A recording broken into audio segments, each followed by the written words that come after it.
Pour la tolérance géométrique de l'angularité, on va faire le montage comme que je vais vous montrer.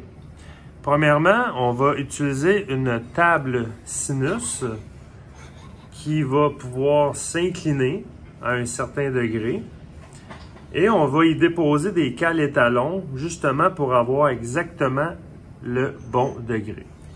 Sur la table sinus, on a une chose très importante, c'est qu'on a deux cylindres ici. Il y en a un que c'est le pivot, puis l'autre, c'est pour y déposer des cales en dessous jusqu'à la surface qui est ici.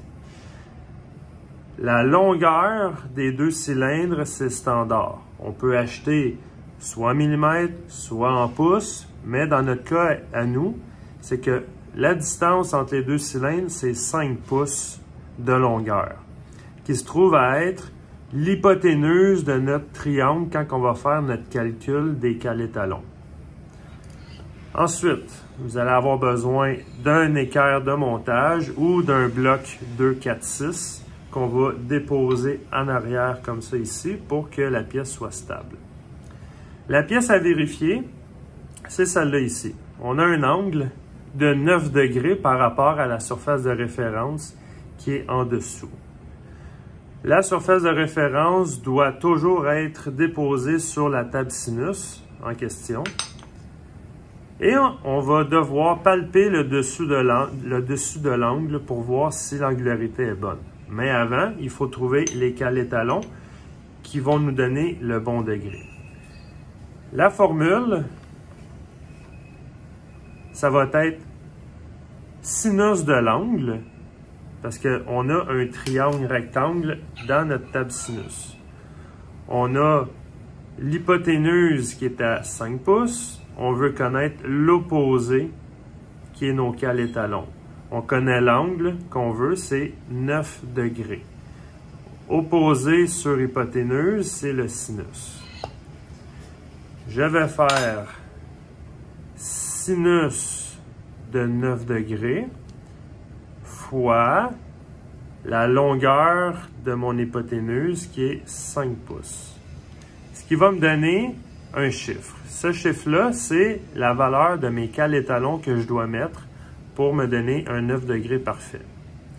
On va y aller à 4 chiffres après le point. On va arrondir le quatrième chiffre, ce qui va me donner 782 et 2. Je vais le réécrire, 782 et 2. Et là, pour le choix des cales, mon truc, c'est toujours d'éliminer le dernier chiffre à chaque fois. Je vais éliminer le 2 dixièmes de millième. Dans mon ensemble de cales étalons, j'ai 100 millièmes et 2 dixièmes. Je vais faire soustraction de 100 millièmes et 2 dixièmes égale, j'ai ma cale ici de 100 millièmes et 2 dixièmes. Ensuite, je dois éliminer encore une fois le dernier chiffre.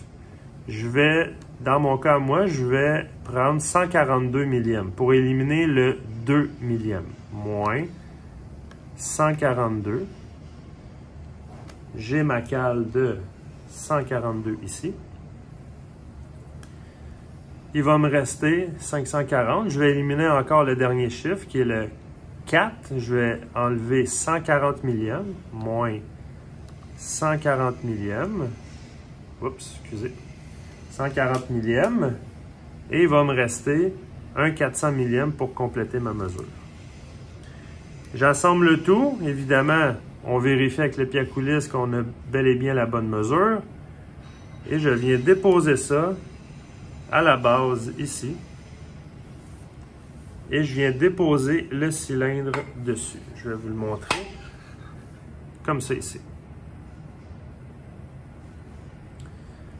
Quand ça c'est fait, je vais pouvoir déposer ma surface de référence sur la table sinus.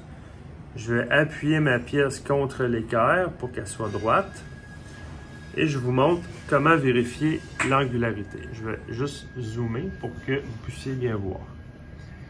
Avec mon palpeur, je viens toucher la surface. Je vais mettre ça à 0. Et là, je viens vérifier sur toute la surface. Comme un parallélisme, mais on est en angle. Là, je vais juste tasser ça un petit peu pour que ça soit plus clair. Je vérifie le point le plus haut. Le point le plus haut, ça ici, si vous voulez savoir si c'est le plus haut, vous mettez une pression en dessous, l'aiguille monte dans ce sens-là si c'est plus haut. Ce qui fait que, rapidement comme ça, mon point le plus haut se trouve à être ici environ.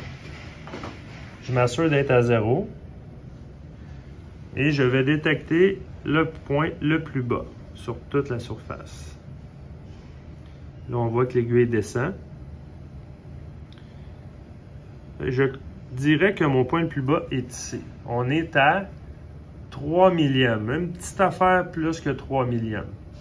Ce qui fait que ma tolérance d'angularité est de 3 millièmes. Si par exemple la tolérance était 5 millièmes d'angularité, mon angle est conforme.